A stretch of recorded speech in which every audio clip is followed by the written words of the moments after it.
Hey YouTube, how you doing? Lawler here. We've got the biggest conversation piece of the offseason coming to a conclusion. We have final confirmation on what is arguably the best Rocket League team in history. If you guys don't know what I'm talking about, as always, best way to do it as we start, check out the RLCS roster document. We try to update these as quickly as we can unless I'm out of town on a wedding like I was this weekend, but we have all these things updated.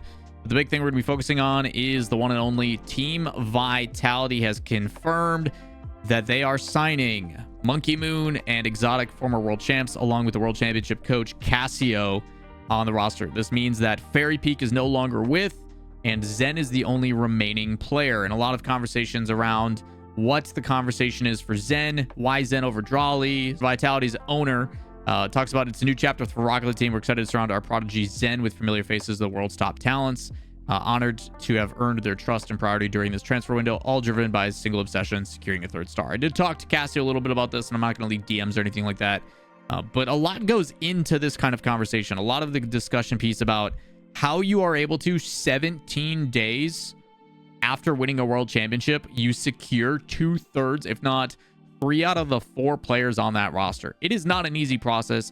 Going through contract negotiations, making sure that free agency capabilities are there, reaching out to their PR teams or their teams, administrative staff to make sure that this is all done in good grace. You don't want to poach players. You don't want to step on any toes. Nobody's trying to create enemies here. And then you still have to make sure that the desire is there from one BDS, who looks like they're still trying to stay in RLCS. We'll talk about that in a future video. Make sure you guys hit subscribe so you don't miss out on that video. You want to make sure that not only is BDS still trying to, from what it sounds like, stay in the space, but be willing to give up what is a world championship contender in Exotic and Monkey Moon with Cassio as coach. So the decision making there to reach out to the organization, even float the idea of like, hey, we want to do this, because you can't take that back. You can't reach out and provide that opportunity and then say, hey, by the way, Redosin, Alpha, we're sorry that we tried to do this. Are you guys still okay with staying with us? Because that taints the mentality. It creates a lot of problems, and it adds animosity whether you want to or not. Even if someone like Calm is as professional as he is, when they talked about bringing in Rise to replace him, not the greatest feeling sticking around with those 2 former teammates, even if it's all sunshine and rainbows. A lot of the players do speak to this. Exotic talking about how he's joined Vitality. You have the same thing from Monkey Moon. Monkey Moon keeps it short and sweet. He doesn't have to say much as the GOAT. I think it's pretty straightforward. He does add a little bit more down below, talking about how he's happy to join France in the biggest structure of the team. If you guys don't know about Vitality, I do recommend go checking out their documentaries that they do. They do provide a lot of insight about what goes into the mental coach, how they prepare Gothier and the rest of the team being former Olympian and, Olympic competitors, and the mentality that goes into being an athlete at that level and then still trying to bring that stuff. Like, the staff of Vitality is one of the reasons why they're one of the most successful organizations in the world. Not only do they drive revenue and are very intelligent about the way they operate, they take things seriously. The staff, the support, the behind the scenes things that a lot of organizations aren't willing to pay for, Vitality does. And then they pair that with AAA talent. It's a reason why they have 41 champion trophies over 8 titles. Vitality doesn't mess around. Again, when you are synonymous with success, one of the things I really like about Team Liquid, you must put in the time, effort, and finances in order to be successful, but do it in a way that is profitable. And the fact that all these other organizations are pulling out and Vitality is doubling down, I don't even want to think about how much they're spending in just Rocket League alone to finance this team. Like, think about that. You had to either buy out contracts or get them on a free agency, but you still have to offer them enough to justify coming to this roster, because let's call it what it is. As much as the guys are great, winning is maybe more of a priority for someone like Monkey Moon, because it's like, hey, I've already earned a bunch of money. The only thing I can do is keep winning. If I'm not winning, what's the point? You still got to pay them a handsome amount. So I can't imagine the amount of finances that are going into this. We do see from Zen talking about 3 years ago, we played together and we wanted to always team up. And today it's happened. Obviously, he and Exotic are a duo. They've wanted to play together for a really, really long time. Kind of like the Daniel Bimo type mentality.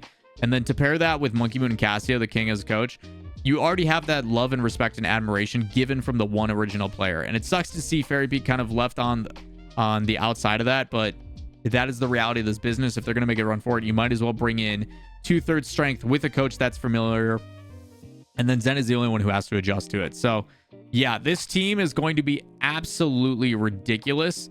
Across the board, kind of my opinion piece on it, two sides to it. Number one, financially, is it an intelligent decision? I think Vitality doesn't really have to worry about that. I mean, I hear about how much money they're spending on their Counter-Strike team is like in the multi-million plus. They had to actually have it reduced so it was fair for everybody else. Like, they had to implement a salary cap because of how much they were spending on one team. There is some things that Vitality does that allows them and enables them to do this, and I think it's a massive investment.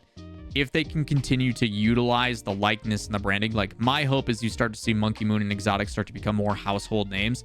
While, yes, they are very, very talented, they don't have the social following or the personability behind them. While Zen, because of his transcendence through the 1v1 space and all the show matches that he did, Vitality really took that attention that was on him and made him a YouTube channel. They started garnering and fostering that fan base, which now allows them to go and sell that likeness and branding to earn money. While, yes, Zen may not be doing anything, he doesn't even speak in any of those videos, his camera is never on. They're literally just taking highlights and clips. They're farming content.